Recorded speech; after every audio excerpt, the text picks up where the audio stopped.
neler oluyor uluslararası alanda? ABD ve İran arasındaki söylemler ve o noktada gelişen diyaloglardan ziyade belki senden de kısaca dinleriz. Aralık ayı sonundan itibaren bugüne kadar gelinen noktada İran'da neler oldu? Halk neden rejime karşı ayaklandı? Evet, aslında bugün itibariyle 40 gün oldu. Yani 28 Aralık 2025'te Tahran'da başlayan eylemler daha sonra Kirmanşan, İlam, Loristan eyaletlerine sıçramış ve oradan da ülkenin diğer eyaletlerine de yayılmıştı.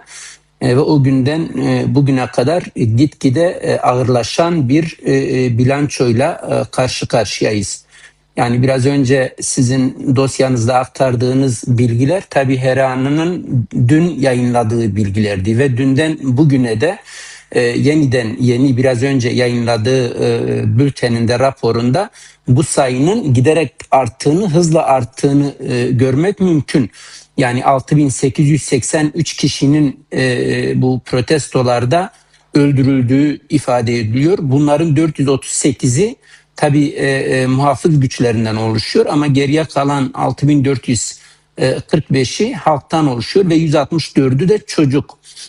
Yine dün İran'daki Öğretmenler Sendikası'nın açıkladığı bir veri vardı. Bu çarpıcı.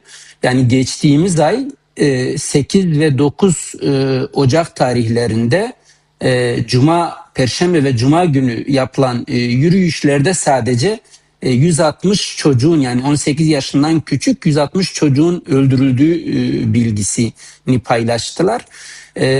Bugüne kadar elde edilen bilgilere göre 11.021 kişi yaralanmış bu eylemlerde. 11.280 ölüm vakası da inceleniyor hala. Yani bizim biraz önce söylediğimiz 6.883 kişinin Herana tarafından tespit edilmiş rakam. Ama 11.280 ölüm vakası da şu an araştırılıyor ve ölüm vakasının çok daha fazla olabileceği tahmin ediliyor. Yine dün daha 40.000 kişinin tutuklandığı bilgisi vardı ama bugün bu sayının 50.842 kişiye çıktığını öğrendik. Yine 11.046 kişinin de ifadeye çağrıldığı ifade ediliyor. Tabii bunlar şu ana kadar tespit edildiği ifade edilen rakamlar. Yani İran son dönemde dünyaya kapandığı gibi aslında kendi içerisinde de kentler ve eyaletler birbirine kapalı durumda. Yani sadece ülkenin dışında olanlar İran'a ulaşamıyor. Aynı zamanda İran'ın içerisindeki bir eyalette bulunanlar, bir kentte bulunanlar da hemen yanı başlarındaki bir kente iletişim araçlarıyla ulaşamayacak durumdalar. O yüzden ağır bir internet kesintisi uygulanıyor. Bütün aplikasyonlar neredeyse iletişimde kullanılan aplikasyonların tamamı neredeyse yasaklı. İnsanlar bunu aşabilmek için birazcık olsun internete erişenler VPN'ler üzerinden bu ağır sansürü kırmaya çalışıyorlar ama İran rejimi çok kısa sürede bu VPN'lerin de tespitini yaparak buradan da o iletişimi engelliyor. O yüzden İran'dan sağlıklı bilgi almak çok zor. Ama ben de neredeyse her gün oradaki kaynaklarımla görüşüyorum ve onlardan aldığım kimi bilgiler var. Şunu ifade ediyorlar. Şu an ailelerine teslim edilmemiş binlerce cenazeden söz ediliyor. Ve bu insanlar çocuklarının cenazelerini alabilmek için büyük bir uğraş veriyorlar. Alanlar törenlerle defnetmesin diye büyük bir baskıyla karşı karşıya. O yüzden zaman zaman kimi yurttaşlar kendi çocuklarını evlerinin bahçesine gömmek zorunda kalıyorlar.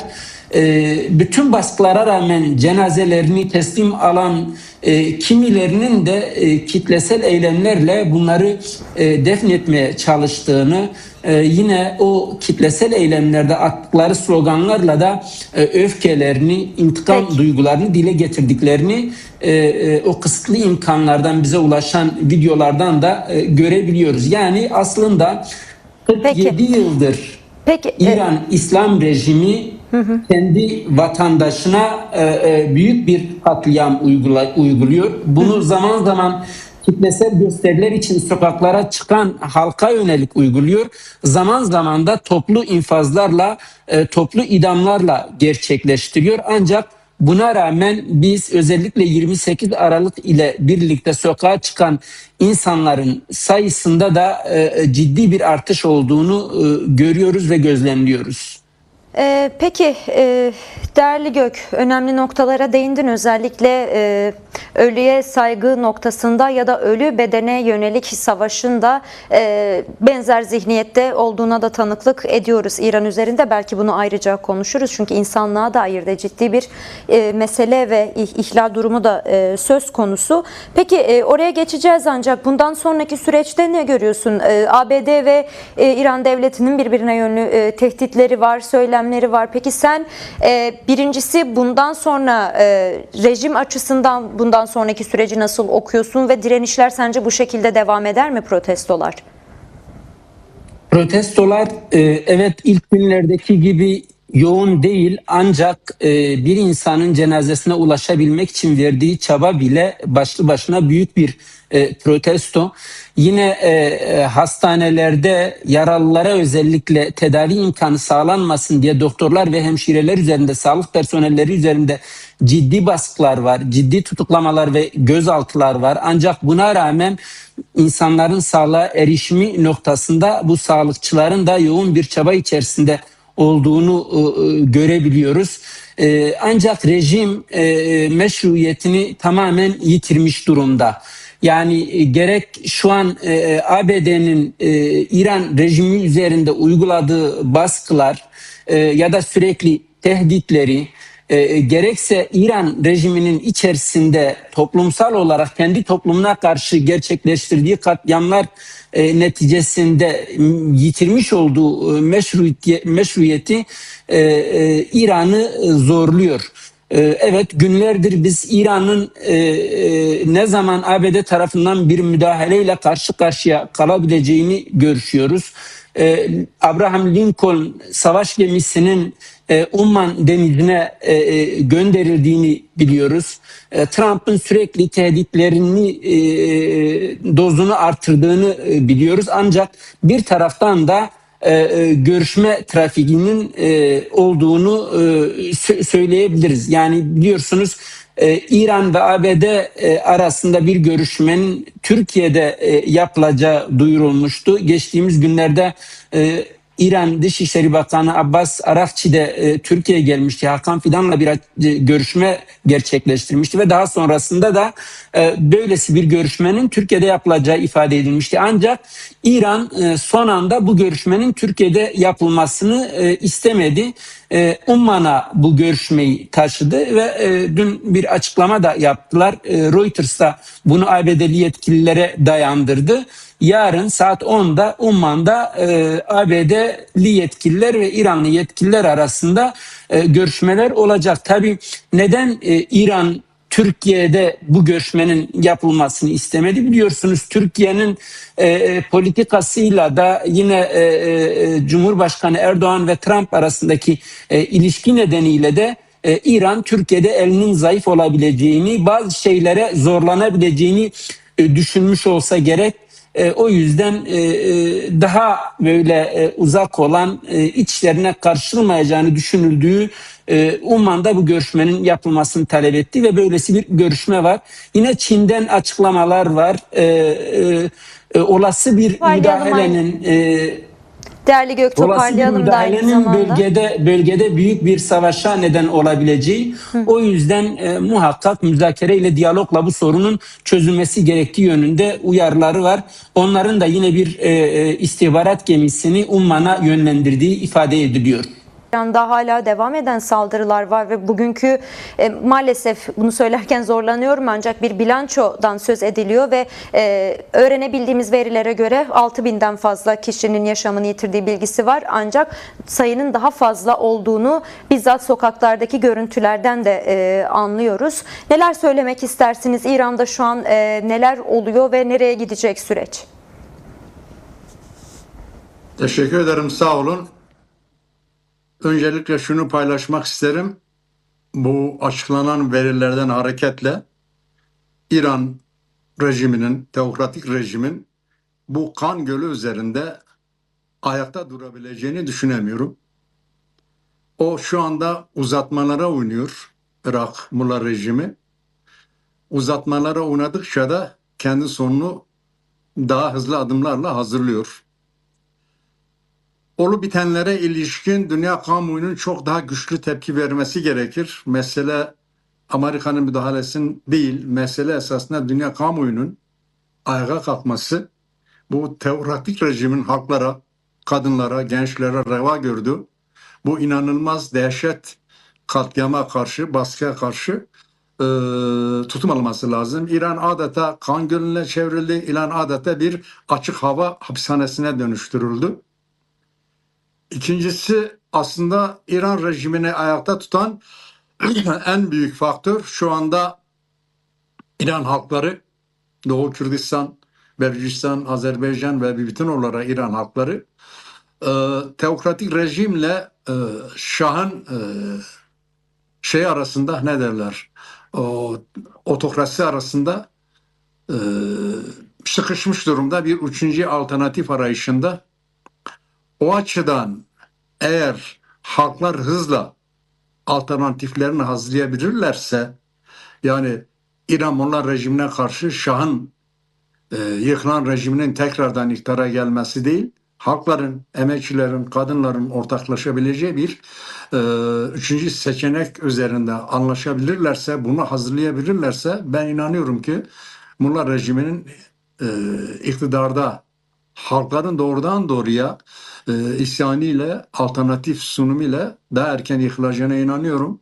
Şu anda yaşanan, bir an evvel Doğu Kürdistan halkının kendi ulusal birliğini sağlaması lazım. Artı İran halklarıyla, başta Fars olmak üzere, ortak bir gelecek iktidar alternatifini, yönetim alternatifini sunabilirlerse İran'da ben Mullah rejimin daha erken gideceğine inanıyorum. Peki değerli Çift Yürek, önemli bilgiler verdiniz bizlere ama az önce bir şey söylediniz. Üçüncü bir seçenekten bahsettiniz. Bu özellikle Orta Doğu gibi bir coğrafyada bu üçüncü seçeneğin yaşandığına ve bunun mümkün kılınabildiğine dair bir gerçeklikti Rojava ve bugün hala ayakta duruyor. Tüm girişimlere, onu yıkmaya çalışan tüm girişimlere rağmen kuşatma altında devam ediyor bu duruma. Biraz da Rojava'daki direnişlerle, hem kuşatmaya karşı halkın direnişlerine dair de ilişkilendirirsek tam olarak oralarda neler oluyor ya da nasıl bir bağlantı kurabiliriz o noktada? Sağ olun. Öncelikle şunu belirteyim. Şu anda Rojava Kürdistan'da 29 Ocak sonrası varılan sonuç elbette bizim istediğimiz sonuç değil. Ama HTŞ'nin ve arkasında sağlam duran Türkiye'nin de istediği sonuç değil. Bu açıda biz bu sonucu, özellikle Rojava yönetimi, halkı ve bir bütün olarak Kürdistan'daki 4 parça, biz oranın arkasında durmalıyız. Şöyle bakmalıyız, mesela bu bir başlangıçtır yeniden. Orada bir tutunma noktası var her şeye rağmen. Bir savunma güçleri olacak. Bu önemlidir. Dolayısıyla başta biz bu tutunma noktalarına destek olmalıyız. Bunu daha sonra özellikle Rojava Kürdistan'ın kentlerinin coğrafik birliğini sağlama başta olmak üzere hedeflerine varmaları için arkasında durmalıyız. Bir. İki, evet, 5 Ocak'ta Paris'te ne derler, halkımıza karşı, Rojava halkına, hatta orada yaşayan halklara karşı uğursuz bir anlaşma demeyelim, bir geçici ittifak sağlandı.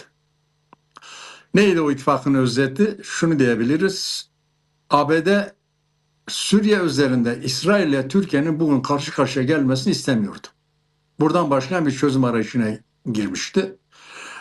Bunu fırsat bilen Türkiye, İsrail'le anlaşarak, uzlaşarak daha doğrusu diyelim, hani sabah akşam Kürtler İsrail'le, Siyonizm'le işbirliği içindedir deyip duruyordu. Aslında kendisi İsrail'le uzlaşarak ben senin Güney Suriye'de çıkarlarını gözeteyim, siz de benim Kuzey Suriye'de yani Özek Rojavan olduğu alanda çıkarlarını gözet diye bir geçici ittifak sağladılar, uzlaşma sağladılar. Aynı şekilde Türkiye, Amerika Birleşik Devletleri'ne al sana Gazze, özet olarak diyelim, verin kuzeyde Özek Rojavan'ın statüsünü gibi bir pazarlık oldu. Fakat bunun ürünü olan 18 Ocak Anlaşması maddeleri öne çıktı ve bunlar dayatıldı Kürt halkına, Rojava yönetimine. Peki ne oldu? Kürt halkı başta Özek Rojava olmak üzere 4 parçada, diasporada inanılmaz bir direniş gösterdi, ayağa kalktı. Dostları inanılmaz bir destek verdiler dünyanın dört bir yanında. Başta dediğim gibi Kürdistan 4 parçasında. O açıda sokakta, meydanlarda sahne alan, ayağa kalkan halkımız dediler ya Rojava Rojalata Kürdistan Yekvelata şiarı haykırıldı. Bu o geçici ya da uzlaşmayı sağlayan güçlerin kendi planlarını yeniden gözden geçirmelerine yol açtı. Yani sokak masa başında varılan uzlaşmayı bir nevi tümüyle olmasa da önemli ölçüde etkisiz hale getirdi ve neye varıldı? 29 anlaşmasına varıldı. Dediğim gibi 29 anlaşması bizim istediğimiz değil ama bir başlangıçtır öyle diyelim. Burada başta Rojava halkına, 4 parçada Kürdistan halkına, Kürdistan Federal Hükümeti'ne, bütün siyasal partilerine, aktörlerine yürekten teşekkür ediyoruz. Bu serhilden 4 parçadaki ayağa kalkış aynı zamanda parçalar üstü, partiler üstü bir ulusal bilinci gündeme getirdi. Bu çok çok çok kıymetlidir. Hepimizin bu süreçte oluşan parçalar, partiler üstü bu ulusal bilinci, ruhu, direnişi önünde durup buna saygı duyup buna uygun yeni adımlar atmamız gerekir. Yeni bir ortam oluştu. Yeni bir durum oluştu. Kürt siyaseti açısından, Kürt partiler açısından. Bunun izinde bizim birlikte yürümemiz lazım. Ben inanıyorum ki önümüzdeki süreçte iyi şeyler olacak. Kürt halkı, Rojava halkı yeniden yoluna devam edecek.